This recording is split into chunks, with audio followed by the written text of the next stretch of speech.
Hello everyone. तो चलिए शुरू करते हैं एक नई स्टोरी। इस स्टोरी में रिवेंज, गिल्ट और इनोसेंस का कॉम्बिनेशन इसे एक क्लासिक स्लो बर्न रोमांस बनाता है। तो चलिए शुरू करते हैं एपिसोड 1। बारिश, बदनामी और एक अनजाना साया। मुंबई की वो रात बेहद भयानक थी। आसमान से गिरती हर बूंद जैसे आफिया के कलेजे पर पत्थर बनकर गिर रही हो। शहर की चमक धमक के बीच कोलंबा पुलिस स्टेशन की पुरानी इमारत किसी भूत बंगले जैसी दिख रही थी। आफिया खन्ना स्टेशन के बाहर खड़ी थी। उसके बाल चेहरे पर बिखरे हुए थे। जीन्स और कुर्ती पूरी तरह भीग चुकी थी। उसके हाथ में एक पुरानी फाइल थी, वो सबूत जो उसने दिन रात एक करके इकट्ठा किए थे, ये साबित करने के लिए कि उसके पापा मिस्टर हिम्मत खन्ना कोई ड्रग्स स्मगलर नहीं है। इंस्पेक्टर, मेरी बात तो सुनिए। अंदर से एक मोटा हवलदार बाहर आया और उसने आव्या को धक्का देते हुए कहा, ए लड़की, रोज का नाटक बंद कर। कोर्ट ने फैसला सुना दिया है। 8 साल की सजा है। अब यहाँ तमाशा करना बंद कर और निकल यहाँ से। आव्या फिसल कर कीचड़ में गिर गई। उसके हाथ से फाइल छूट गई और सारे कागज गंदे पानी में भीग गए। उसने उन कागजों को बचाने की कोशिश की, लेकिन लेकिन उसकी कोशिश नाकाम रही। वो वहीं जमीन पर बैठ गई और रोने लगी। 1 हफ्ते पहले तक वो एक अमीर बाप की लड़की थी और आज वो सड़क पर थी, बदनाम और अकेली। क्यों क्यों पापा, क्यों हमारे साथ ऐसा हुआ, क्यों? उसने सिसकते हुए खुद से पूछा। तभी बारिश की आवाज के बीच एक भारी इंजन की गरजाहट सुनाई दी। एक काली रंग की एसयूवी धीरे धीरे उसके पास आकर रुकी। गाड़ी के टायर इतने करीब थे कि आव्या को लगा वो उस पर चढ़ जाएगी। गाड़ी के शीशे इतने काले थे कि अंदर का कुछ नजर नहीं आ रहा था। आव्या गुस्से में खड़ी हुई। क्या अंधे हो, दिखाई नहीं देता? गाड़ी का पिछला दरवाजा खुला। एक मर्दाना जूता बाहर निकला और फिर एक शख्स छतरी लिए बाहर आया। उसने ब्लैक ट्रेंच कोट पहना हुआ था। उसका चेहरा धुंधला था, लेकिन उसकी शख्सियत में एक ऐसी ताकत थी जो आव्या को चुप करा दी। तुम्हारे आंसुओं से ये कागज साफ नहीं होगा, आव्या, उसने भारी आवाज में कहा। आव्या ठिठक गई। आप कौन है? और आप मेरा नाम? मैं तुम्हारा दुश्मन नहीं हूँ, लेकिन तुम्हारे दुश्मन कौन है ये मैं ज़रूर जानता हूँ।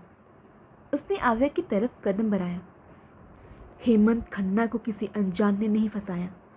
उन्हें उनके सबसे बड़े राइवल ने बर्बाद किया है, आर्यन राजवंशी। आर्यन राजवंशी, ये नाम मुंबई के बिजनेस सर्कल्स में खौफ और इज्जत दोनों का निशान था। आव्या ने ये नाम पहले सुना था, लेकिन कभी सोचा नहीं था वो इतना गिरा हुआ काम करेगा। नहीं, वो इतने बड़े बिजनेसमैन हैं, वो ऐसा क्यों करेंगे? आव्या ने हैरानी से पूछा। क्योंकि तुम्हारे डैड के पास वो ज़मीन के पेपर्स थे जो आर्यन को हर हाल में चाहिए थे। उसने तुम्हारे डैड के लीगल डॉक्यूमेंट्स को इलीगल पेपर्स में बदल दिए हैं और वो शातिर है। आव्या, तुम्हारे ये भीगते हुए कागज़ पुलिस के लिए कच्चा है, लेकिन आर्यन के लॉकर में रखे हुए असली पेपर्स तुम्हारे बाप की आज़ादी की चाबी है। आव्या की आंखों में अचानक एक आग जलने लगी। मैं उसके घर जाऊंगी, मैं वो पेपर्स लेकर आऊंगी। इतना आसान होता तो मैं कब का कर चुका होता। उस शख्स ने ठंडी मुस्कुराहट के साथ कहा। आर्यन के घर में परिंदा भी नहीं आ सकता। उसका सिक्योरिटी सिस्टम, उसके गार्ड्स, तुम 1 मिनट में पकड़ी जाओगी, लेकिन उसकी कमज़ोरी है। आव्या ने उसकी आंखों में देखा। क्या क्या कमज़ोरी? उसका छोटा भाई आयुष राजवंशी। उस शख्स ने एक फ़ोटो आव्या की तरफ बढ़ाई। फ़ोटो में एक लड़का था, गहरी नरम आंखें, बिखरे हुए बाल और होठों पर एक मासूम मुस्कुराहट। वो आर्यन से बिल्कुल अलग दिख रहा था।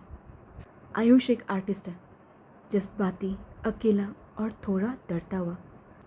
आर्यन उसे हर खुशी देता है लेकिन अपना वक्त नहीं देता। आयुष को एक सहारे की ज़रूरत है। उसे अपने प्यार के जाल में फंसाओ आव्या।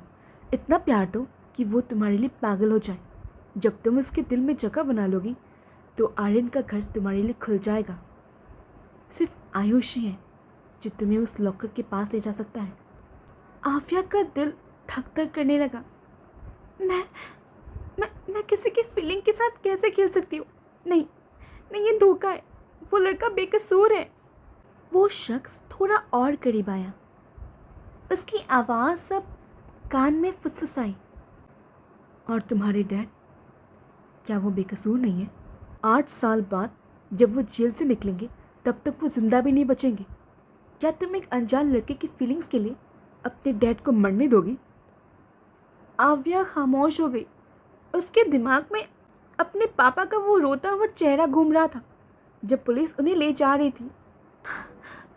मैं क्यों यकीन करूं आपका? आप मेरी मदद क्यों कर रहे हैं? क्योंकि तुम्हारे डैड ने मेरी तब मदद की थी जब मेरे पास कुछ नहीं था। मैं उनका कर्ज उतार रहा हूँ, लेकिन मैं खुद सामने नहीं आ सकता। आर्यन मुझे मिटा देगा। फैसला तुम्हारा है आव्या, इंतकाम या इंसाफ। वो शख्स गाड़ी में बैठ गया और एसयूवी तेजी से निकल गई, आव्या को उस बारिश में अकेला छोड़कर। आव्या ने उस फोटो को देखा जो उसके हाथ में थी। उसने फोटो को मुट्ठी में भींच लिया। आई एम सॉरी आयुष, लेकिन मुझे अपने पापा को बचाना है किसी भी हालत में। तो आज के लिए इतना ही। मिलते हैं अगले एपिसोड में। और अगर अच्छा लगे तो प्लीज़ लाइक, कमेंट और फॉलो करना ना भूलें। Bye bye.